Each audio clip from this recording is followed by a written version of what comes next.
This is The Audience Connection, the podcast where we go into what content actually connects and into why it sticks. Sponsored by Casual, where behavioral science meets storytelling to build trust for your audiences. We're your hosts. I'm Ollie Atkinson. And I'm Lydia Chan. Welcome back to the show, everyone. Today we're talking about multicultural audiences and specifically what it actually takes for brands to earn real loyalty from audiences they've historically underinvested in and misunderstood. And our guest is Tori Jackson, who is a senior manager, partnerships and commercial strategy at Sundial Media and Technology Group, where she's driven over $50 million in partnership revenue, connecting brands like Apple, Disney, Netflix, and Spotify to multicultural audiences. So Tori's career is anything but linear, which is what makes her so interesting, from Harlem streets to music labels to fashion, PR, cannabis, and now in one of the most trusted Black media platforms in the world. And that range is exactly what makes her perspective so sharp. Yeah, it does. And one of the first things she challenges is how most multicultural marketing is just casting a wide net and not understanding. For example, a Black woman from Harlem and a Black woman from Kansas City are not the same consumer. So brands that treat them as one, well, they're not just being lazy, they're actively losing ground. And that I found really interesting because it picks up on something Christian Aloma said when he came on, because he made the point that the moment a brand scales up, it stops seeing people and starts seeing a category. We forget that customers are people and that they have the same psychology that they have at home. So when they're dealing with their family and their kids and their friends, and that is exactly the trap Tori's describing. And if your strategy can't tell these people apart, you've already lost them. Exactly. And we also touch on the cultural moments trap that many brands fall into, having the right team in the room, and also why Tori is so obsessed with Skims' marketing strategy. That's the Kim Kardashian brand, right? Yep, that's right. Okay, well, looking forward to hearing about that. Let's dive in. Here is Lydia's conversation with Tori Jackson.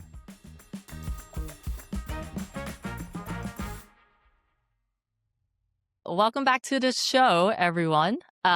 Really excited for today's conversation. I'm joined by Tori Jackson. She spent over a decade doing something most brands, I think, are still trying to figure out, which is connecting names like Apple, Disney, Netflix, Spotify to multicultural audiences in ways that actually move the needle.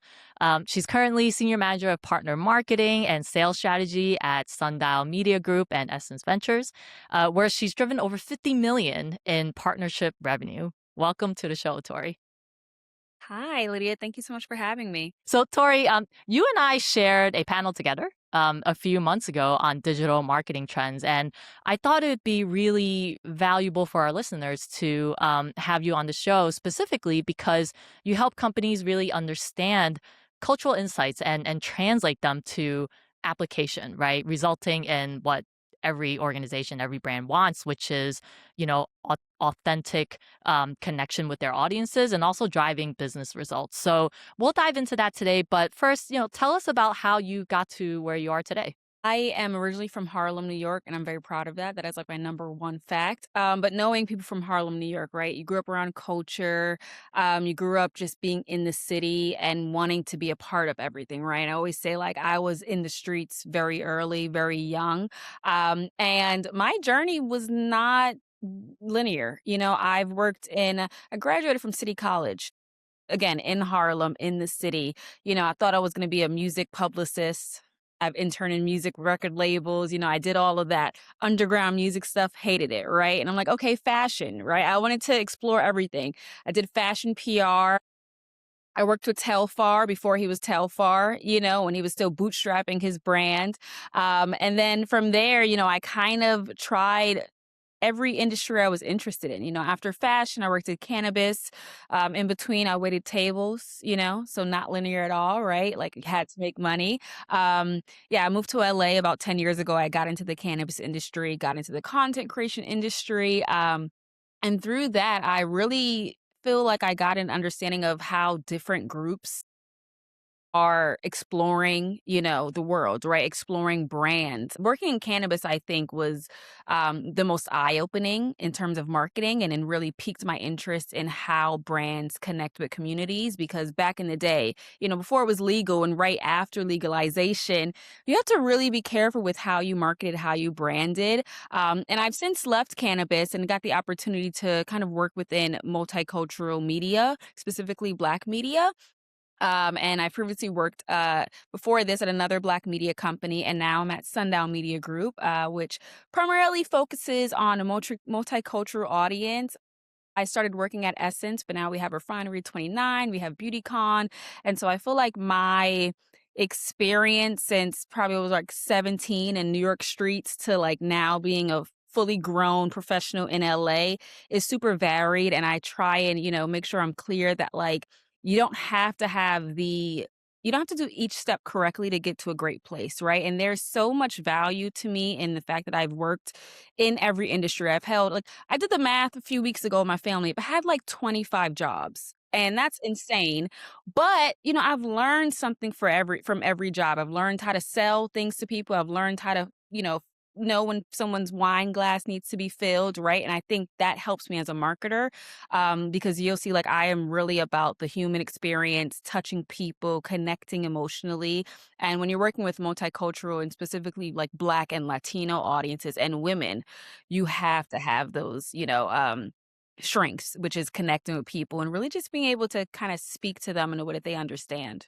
Yeah. No, I love that. I think a lot of the storytellers we've had on this show, their backgrounds varied so much. That's what makes us unique and gives us that perspective of the needs of particular audiences, right? Because I think that's what you really touched on at the core. It's like you can identify what the needs are of these specific individuals and actually be helpful and anticipate, right? Which I think, for a lot of brands still, and this comes back to, who's in the room, right, as well, when campaigns are developed, is that, they just don't understand them on that one-to-one level.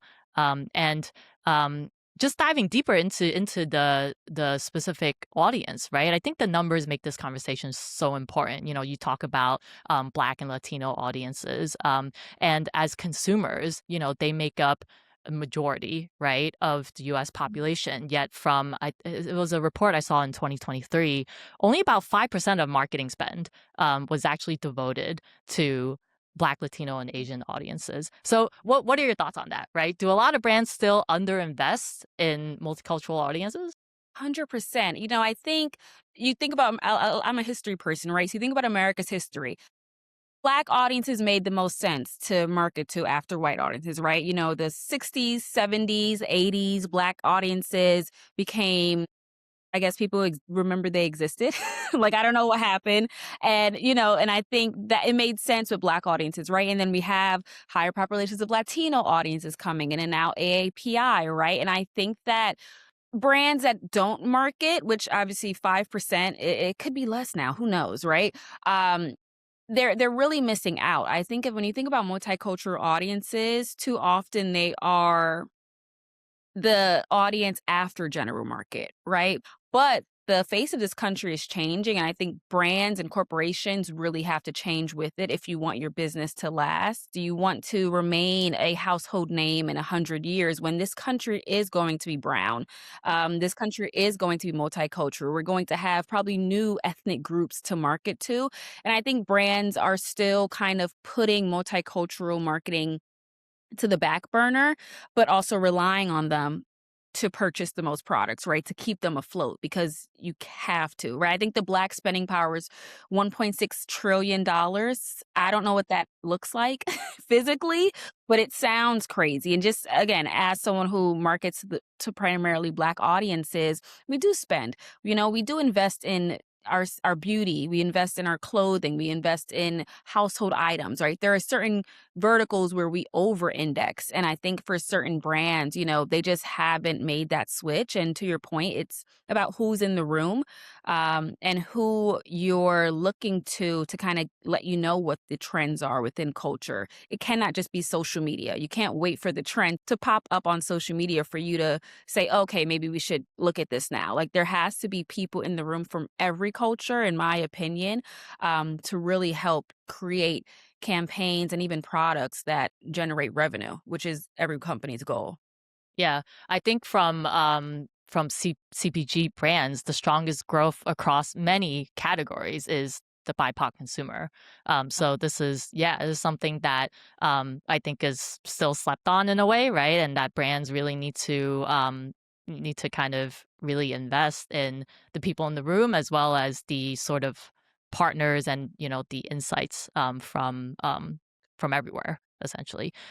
So I love to dive deeper into the audience specifically, right? And specifically with your work with Black women. So I think a lot of marketers market towards Black audiences very one-dimensionally still, right? How do you approach that conversation and educate brands to kick off?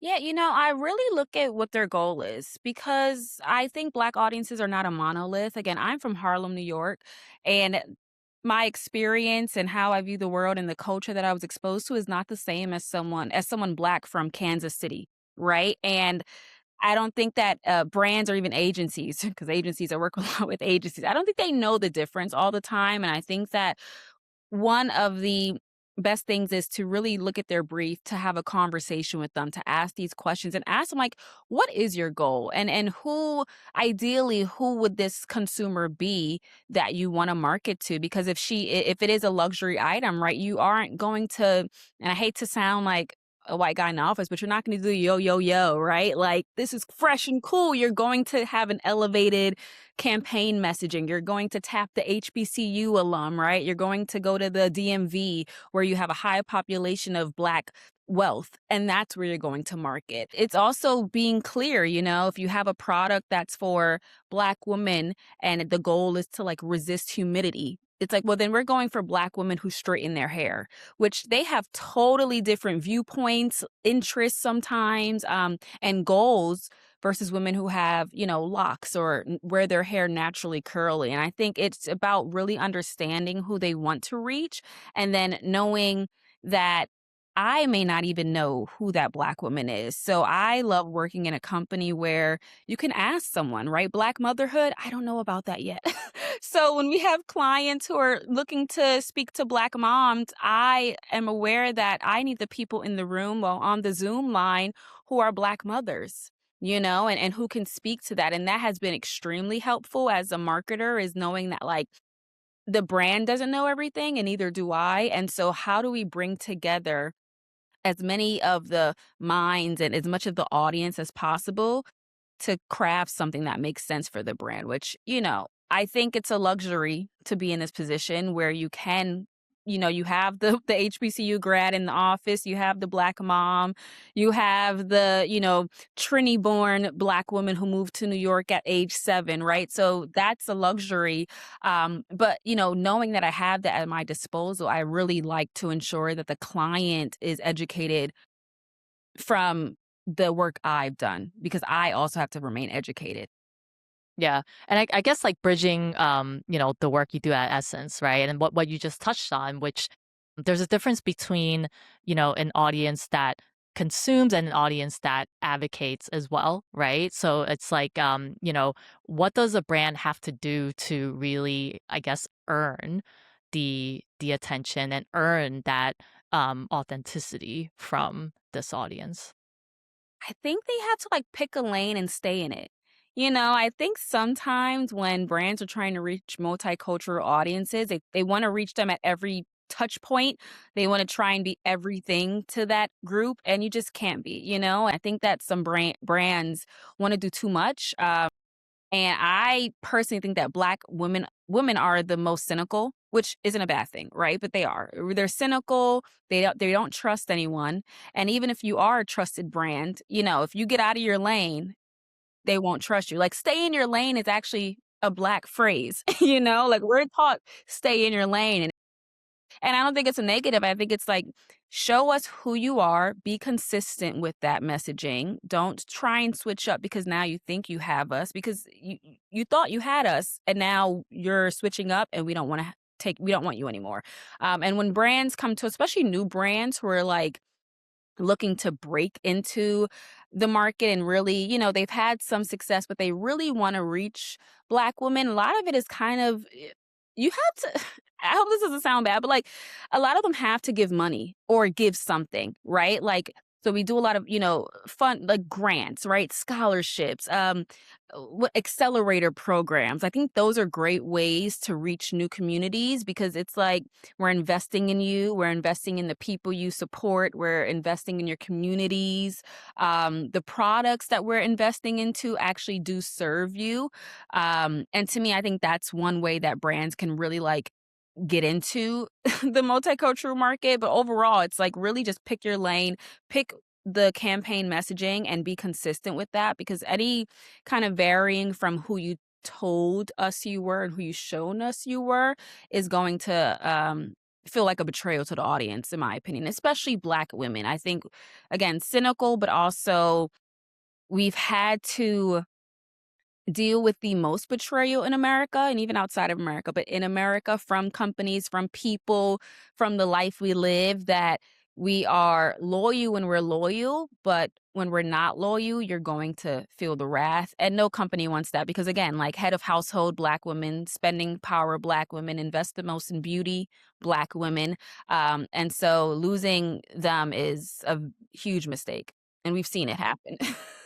No, for sure. And I definitely want to touch on a very important point that you made about authenticity in general, right? That, authenticity doesn't mean like positive, sort of lovey-dovey things, right? I think people mistaken that when the word has been like almost overused in that way. But I think it's extremely important to show up authentically, even if it's like a negative attribute, right? Because you're being real, and people will respect that, and they'll understand, they'll connect more with you. And that's sort of exactly what you said about, hey, pick your lane, right? There are definitely shared like values or initiatives that don't necessarily touch on other shared values and initiatives. So it's about picking that particular thing for a brand. Yeah. And also, I think there's a misconception, and we've dealt with this, especially at Essence, right? It's like, they come to us, entertainment partners, they'll come to us with like Black shows, but it's like, we also like other shows, I think some brands do better than others. It's like, pick your lane is also like, if you are, I'll say Road, for instance, right? If you are a brand who the face of each of your campaign is going to be, or most of your campaigns is going to be, a white woman, Hailey Bieber, you know, that's okay. As long as the products are good, right? Just stick with that. Don't pretend to be someone you're not, because honestly, Black women enjoy Road. Black women enjoy brands that may have white faces, but it's like, we know who you are. You're not pandering to us. You're consistent with who you are. And while you're a white brand, we still will support you because your product is good. And we know what we're getting. I think that's also important. I don't think that every brand that markets to multicultural audiences needs to change who they are. And as long as we know who you are, we know what we're getting when we purchase, and interact with you, I think that's valuable. Stand in whatever your values are, whatever the face of your brand is, and multicultural audiences will react positively if that's clear to them. Once you start pandering and try and switch things up to attract this audience and attract this audience, and everything feels different, then it's like, you're fake. This was done like really well, right? Or whether it's just kind of a very broad external campaign, or even a partnership that you've done at Essence. One campaign is hard to choose. Is it okay if I just give like a brand that I think their campaign messaging is a bit strong, just Yeah, overall? yeah, And this absolutely. has been on my mind. And it is Skims. I think Skims is very interesting, because if you know the Black female audience, there is a general distaste for the Kardashians. But there is, for some reason, Black women love Skims. They love Skims. When they have the North Face collection, they're getting them. When they have the new Skims bathing suits, they're buying it. But yet they still don't like the Kardashians, and they still have a general dislike for Kim. And I think that's very interesting to me. So when it comes to campaigns and just brands that I think, do it well and in a way, because again, knowing that the general audience doesn't like you, but they're still purchasing from you in large amounts and sharing it, that is something I don't understand.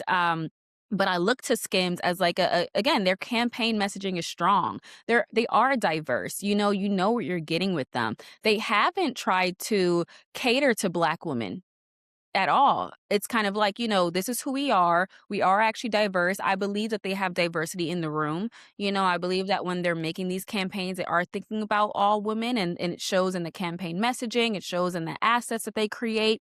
And they're not answering the general distaste that Black women have for the Kardashians. They're just kind of like, if you buy it, you buy it, right? We understand no statement has to be made about it. But we're still going to give you good products. And I really like that about Skims. I think that, Emma Grede, I'm sure, is the reason why. It's like, listen, they're going to buy it, right? And I love her as a professional, as a marketing, as an executive. But when I think about brands, I'm like, Skims is a masterclass in multicultural advertising and reaching audiences that may have a general distaste for the face of the brand, but can't deny the product. It's really interesting you brought up Skims because I do remember when I think they have a partnership with the WNBA, right? Yeah, I think so. Yeah, when they came out with, I think that was their first maybe launch campaign. Perhaps I could be wrong on that, but I definitely like gave it a side eye, right? I was like, why did the WNBA partner with Skims? But yeah, I think that's a really interesting example It's you like, brought up. I mean, they have a good product. Like, honestly, their shaper is really good. It's comfortable, and it's crazy because again, like you post Kim Kardashian on the Shade Room in the comments, like, why is she here? Why is she here? But it's like, but you're buying Skims. And think about that. And I also just think, there are certain campaigns that I've worked on where, yeah, you have.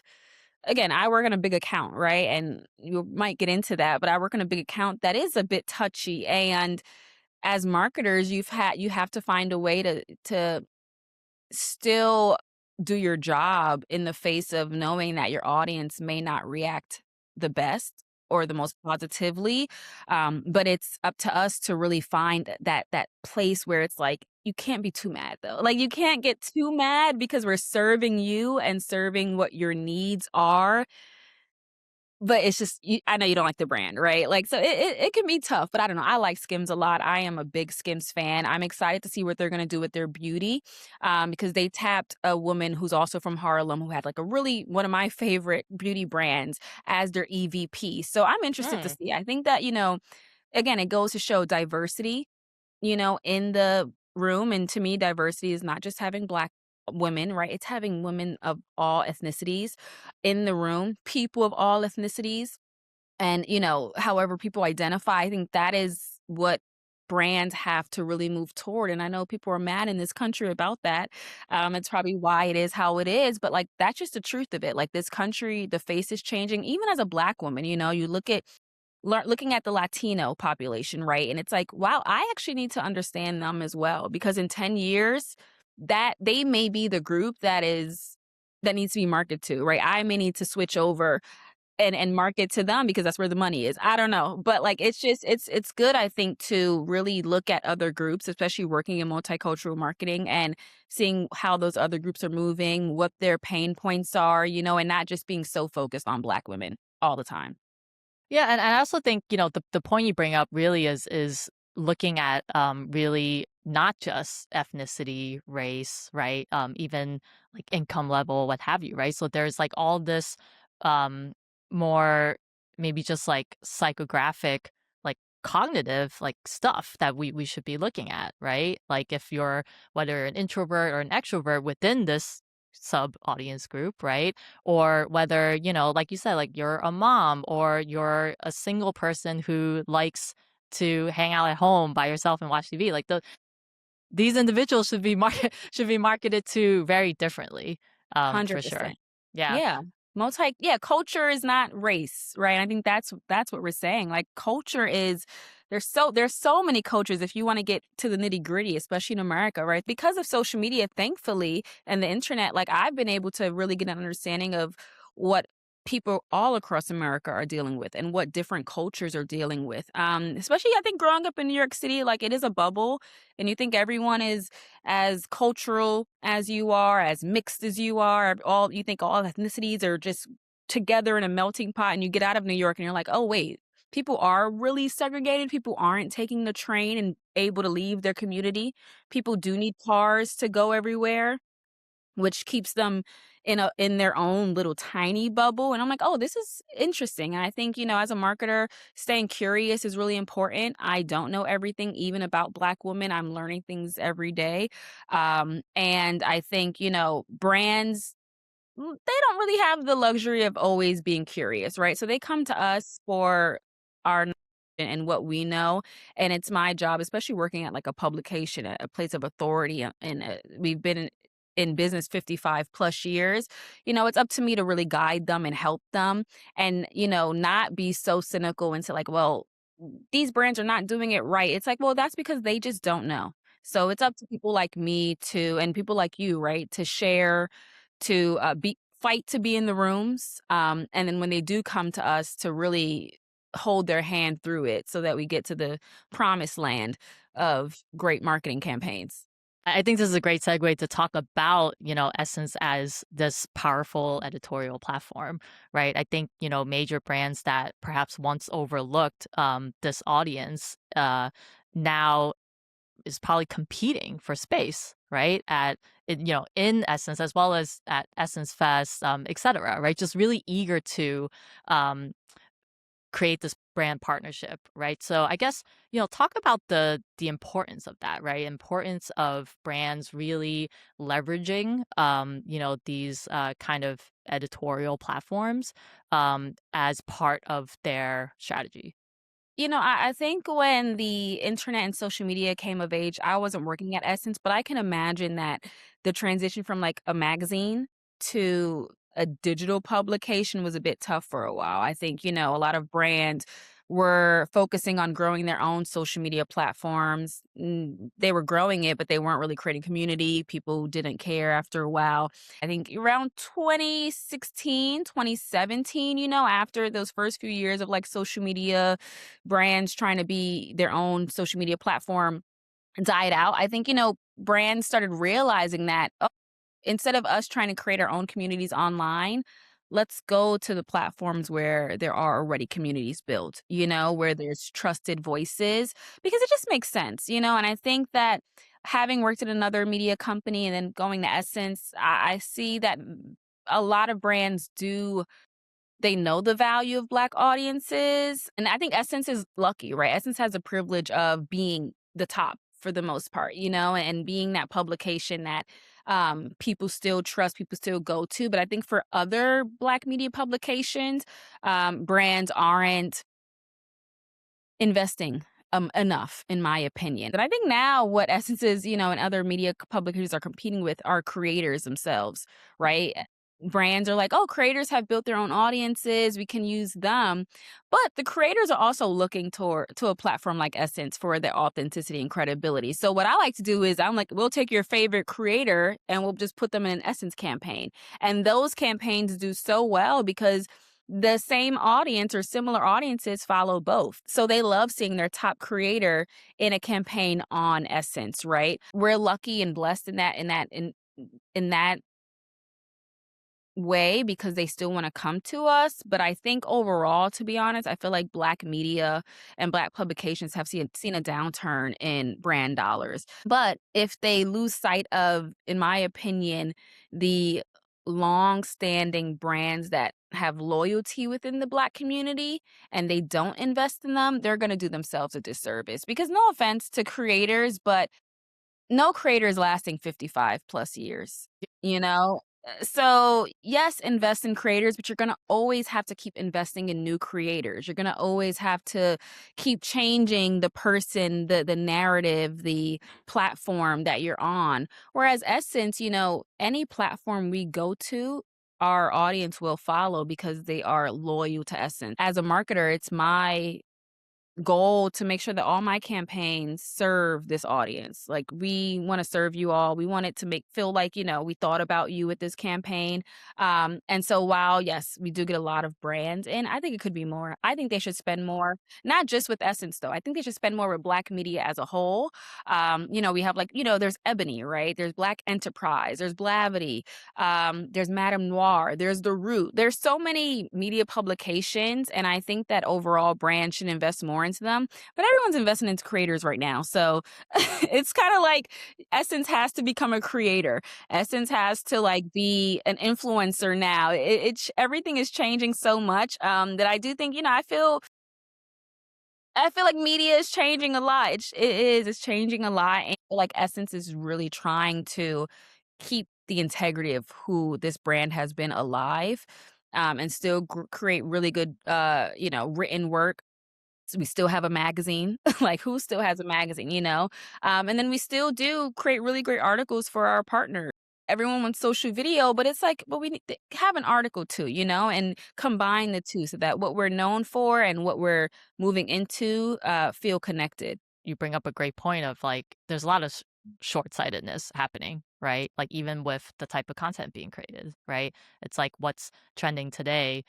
Video, right? And it's like, okay, let's go 100% on video, and then we ignore the written word. But we have to understand that everything has its place and has its function, right, within this ecosystem of ultimately building trust with your audience. And I think that's what it comes down to, because everything that you just mentioned, if trust is built over consistent exposure and consistent, dialogue, and like, this relationship that you have with, whether that's a brand, an individual, a company, right? But if it's like, hey, I'm just gonna come and go, right? I'm just gonna like drop in here and there, give you a touch point there, then that doesn't build trust at all. If anything, that erodes trust. Ultimately, like you said, it's not building for longevity.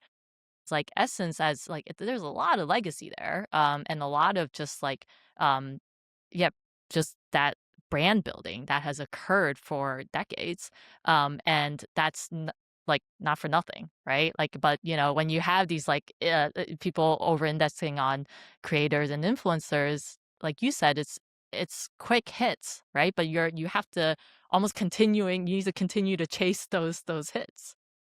Yeah.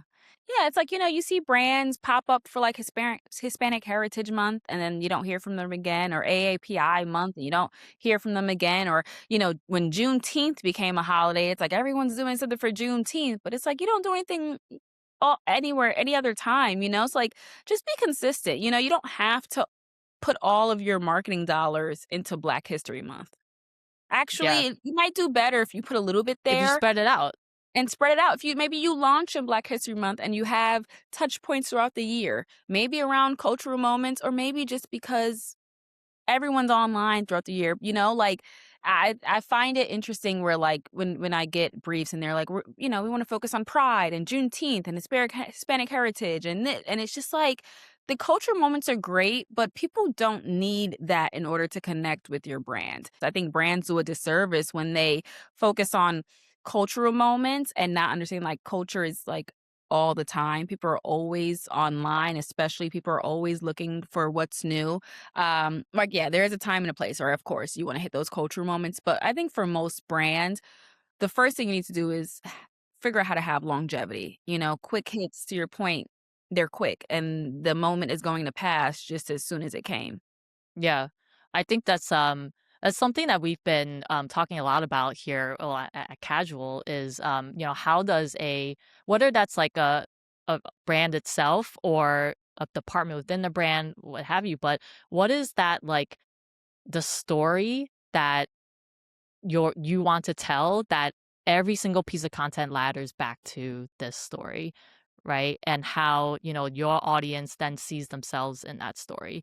And again, every piece of content stems from that, right? So it's not about what do one-off campaigns look like, but if they are one-off campaigns, how does that ladder back to this consistent, core, this is what my brand story is? Yeah.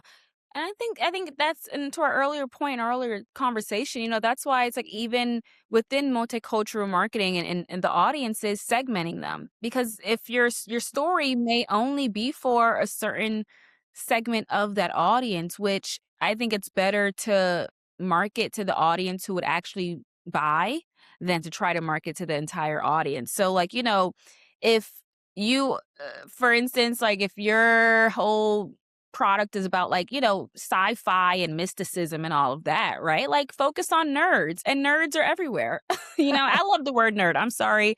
I don't know if it's You're gonna get banned or some not. like haters like I know. I'm writing a in. It's nerd. like, I love the word nerds, but like yeah, me there too. are nerds everywhere, right? And so you can focus on the groups of people. I think brands, like, to our earlier point, like multicultural audiences do not just consume content and products and whatever for people that look like them, right? And so with these brands, it's like if you don't have creative or assets of people that look like them, or if your product is not for a specific audience, right? Generally, you can still segment and you can still market to that audience within the multicultural audience. And I think that's okay. Everything is not for everyone. Um, and so I think it's important to get very clear on who you're talking to. And, if some people, you can't talk to everyone. If some people don't resonate, that's cool, but you will find the person who does. And I think, yeah, when brands have content that is, like an umbrella and everything, it's like an umbrella, right? So all the spokes can reach different people, but like, what is your theme? And again, going back to Skims, I feel like they do it very well, right? It's always going to be sexy, practical, maybe a little sporty. And everyone can find something in Skims ecosystem and connect to something. And there's something from everyone in there. And they're not marketing to every single group, but they know that we'll find the people, or the people will find us. And I think there's power in that. Yeah, for sure. I want to pivot to something you said during one of our previous conversations, is that you want to lead with emotion, right? And you literally will someone cry, right, when they see this particular creative? I guess walk us through that. Like, what does that actually mean when you're going into the creative concepting? I wasn't like a psychology major or anything, but I really believe in the power of like human connection and humanity. And I think that's from all of the jobs I've had. Like so many of my jobs have had to like look at someone or talk to someone and figure out how to solve their needs, right? In a quick moment, right? Or figure out what's going to make them buy from me. And I think that, working with audiences and having to market towards audiences, I try and really find that emotional connection to the content. It doesn't always happen, but I try and find it because I do think Black women in particular like to feel something. They want to feel a connection. They know that it says paid partnership, right? So we have to get past that FTC guideline and really connect. And it was for an actual campaign where I was on a call, and again I had all these different voices on the call. I wanted to hear from them, and they were talking about their experience as Black mothers, and one woman was like, this felt like a therapy session, like I might cry. And I'm like, that's what I want you to feel in the content. That human emotion doesn't always have to be crying, right? It can be anything. But crying is important because you're really connected, and you'll probably come back for more, and you'll probably share it with people and save it for later. And you'll want, word of mouth is important, especially in multicultural communities. You'll want to express how this made you feel. And if there is an emotional connection, I think that's just super important. And I like being human. I really do. I like being human. I like, kind of breaking down the layers of like what's advertising versus like what's just putting out amazing content that happens to be branded. There's so much to it, right? Just really understanding, how people think, how people view the world, how you can connect with someone. And I even like when I'm sharing my proposals, right? Like the sales leads love when I'm on because I'm just so enthusiastic and I'm able to really get the person on the other side to feel something. feel excited about the To feel project. excited, Yeah. because you should be excited, even if you're not, because you're like, "Oh, everyone, is working." Even when I'm working with partners, I think it's important for marketers to really remember that the person on the other side is also a human being, and Yeah. they have their own stress, and they have a boss, and, they're trying to meet their own KPIs. So all around, like, my goal is to be human, remain human, work with partners, and be a person they can, see as a human being and not just a corporate robot. And then also really create campaigns and content that speaks to the human experience.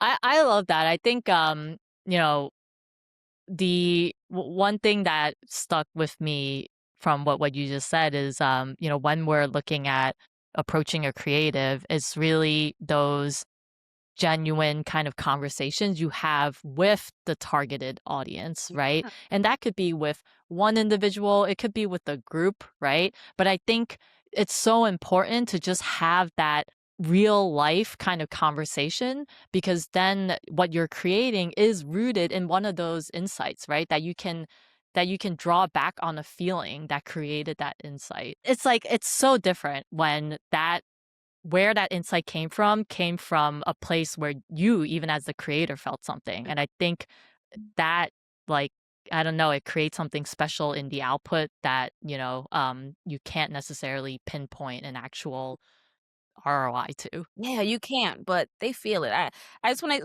another example I have where I feel like the emotion was there. We worked with BET on a new series they had, and it was they did a activation at our two of our tent poles, and then we had like a social video, and the social video was capturing the star of this new series at her first, right? And the video was 90 seconds, right? It was really short, but it did so well, and I think it's because her excitement for what she was experiencing, she took the we took the audience along, and, like, yeah, we were definitely promoting the show, and it did well because I think because of us, right? But also because it was a great show, and she's a great actress.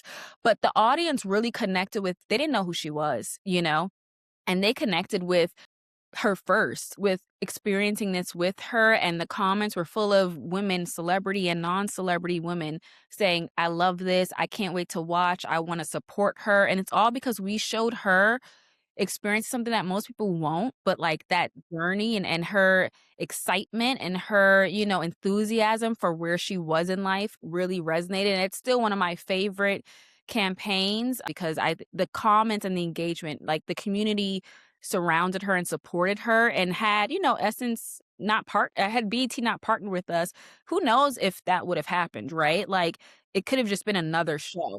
But I think having Essence as the authority and us supporting her and elevating her really helped with the success of that show. And again, it was all, a black cast, black female cast, and I think to me, those are the moments where I'm like, okay, I am doing something for the people because, yeah, we're selling, yeah, we're promoting, and yeah, we are making money, right? We are in the revenue side of the business. But there are moments where it's like, oh wow, this creator just got her first deal, her first big deal, and she's so happy. And then now she's getting so many more deals. Or this actress or actor is doing their first kind of real publication slash brand partnership, and they're excited. So those are the moments where I'm like, it's all for a reason. And emotionally it makes me feel really good, to be in a position where I can give people who look like me opportunities to share their brilliance. I think that's probably one of the best parts of the work I do at Essence. Yeah. No, that's awesome. There's all this auxiliary, like positive things that occur, Yeah. right? When we invest in the type of work that we do. You So got I a think cool that's job, beautiful. Yeah, like, Yeah. this is a job where it's like, it's sometimes you have to stop yourself and say, "I'm stressing over a job that, like, does not cure cancer," right? But and that, I think that I keep that in my mind all the time. It's like, I have to take advantage of the fact that, like, this is a really cool job.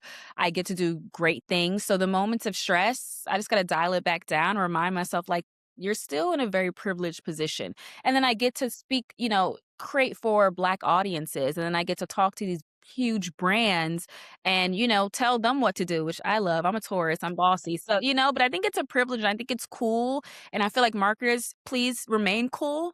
cool is it's not a big word, but like be cool, be curious, be cool, Yeah. and also keep Gen Z around you. I got a few Yeah. Gen Z kids. Absolutely. Absolutely. They're So, amazing.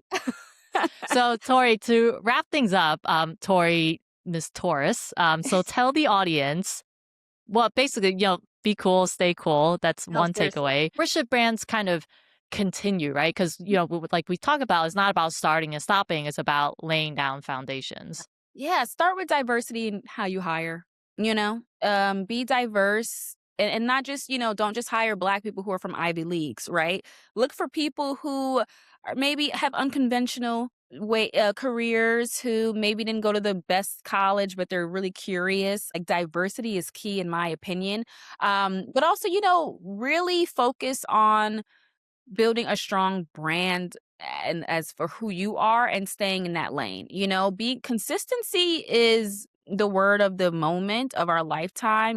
Be consistent on social, be consistent here, but like as a brand, be consistent in who you are so people know what to expect, because like again, you cannot reach everybody. Everyone is not your target audience or is not your core consumer, but if you remain consistent in who you are, the right people will buy and then they'll repurchase, right? So again, be consistent, have the right people in the room, be diverse in how you hire. And then, listen to your audience, not with focus groups, but like really see what the comments are saying.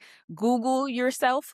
I guess, I don't know if people still Googling themselves, but like, look at what what people are saying about your brand on Threads, especially because Threads is crazy now, on Twitter, on Instagram, on Facebook, everywhere, right? Have a presence, listen to your audience. And then, stay authentic, right? Again, know who you are. And I think that goes for everyone, right? Brands, large companies, but also us as marketers and people who want to be top marketers, right? Really know who you are, stay true. As a Black person, don't code switch if you don't want to, or any person, honestly, right? Really be true in who you are and don't be afraid to fight for what you think is right. That's something I had to learn and not be afraid to do it. Um, but yeah, and again, like to wrap it all up, everyone stay cool, stay curious, stay fun. Yeah, I think someone told me, and I'm gonna just end with this because it has stuck with me. Someone told me decades ago, might be like a decade and a half, that their mentor told them to always keep young people around you and listen to them. And I think, I look older than I am older than I might look, so I won't give my age. But like, I think that's really helpful is to keep young people around you because we are going to at one day not really know what's happening in the culture, right? We're going to just stick to what we do know. Keep young people around you. I think that is number one. So find a mentor, or sorry, a mentee, and or your cousin, your sibling, whatever, and really just talk to them and listen to them. I think that's a great ending. It actually reminds me of what Michelle Obama said in her in her book about keeping young mentees, with her because she needs them as much as Yeah. they need her. No, I'm looking for one actually. Yeah. I need a younger person in my life. I really do. Another Um, one. Tori, thank you very much for the conversation. I really enjoyed our chat. If this episode sparked something, curiosity, a new way of thinking, or something you're going to take back to the team, we'd love to hear about it. Absolutely. Make sure you're subscribed, leave us a rating, and drop us a comment. Tell us what's stuck and what you want us to explore next. We want to know. This is The Audience Connection, sponsored by Casual, the video partner for global brands trying to build trust with their audiences. We'll see you next time.